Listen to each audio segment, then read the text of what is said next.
আসসালামু আলাইকুম, শুভেচ্ছা, স্বাগতম।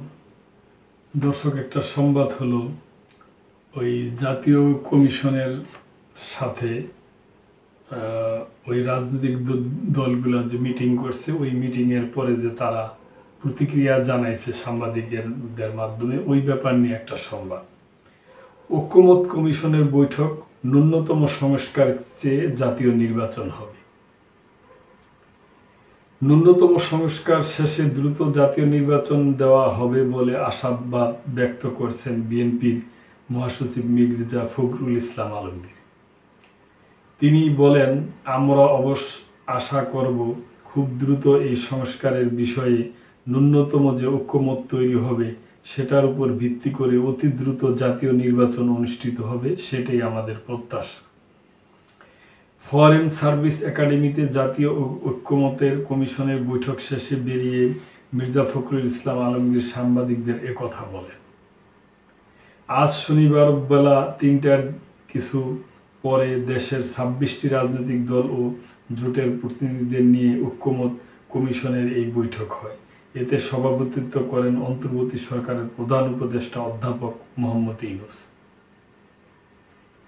বিএনপির মহাসচিব সাংবাদিকদের বলেন, জাতীয় সংসদ নির্বাচনের আগে হতে হবে বলে আমরা বিএনপির অবস্থানের কথা বৈঠকে তুলে ধরেছেন।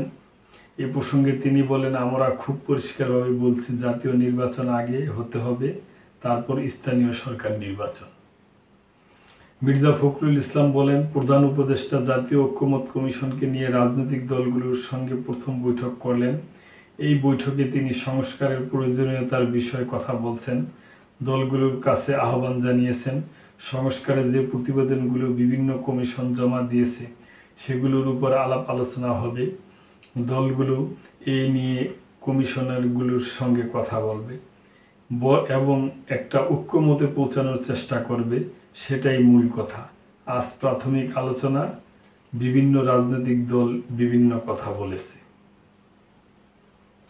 মির্জা ফখরুল বলেন, প্রথম বৈঠকটি ছিল মূলত পরিচিতিমূলক, যেখানে বিভিন্ন রাজনৈতিক দল তাদের নিজস্ব মতামত উপস্থাপন করছে। তবে এখন পর্যন্ত কোনো কার্যকর ও গঠনমূলক আলোচনা হয়নি।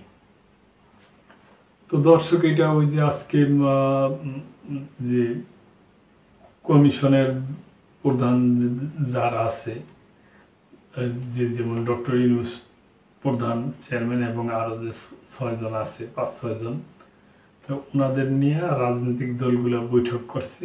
বৈঠকের পরেই সাংবাদিকদের সামনে ওনারা এই প্রতিক্রিয়া ব্যক্ত করছে আর কি। তো দর্শক, আজকে এই পর্যন্তই। ভালো থাকবেন। চ্যানেলটি ভালো লাগলে সাবস্ক্রাইব করে পাশেই থাকবেন। আল্লাহ হাফেজ।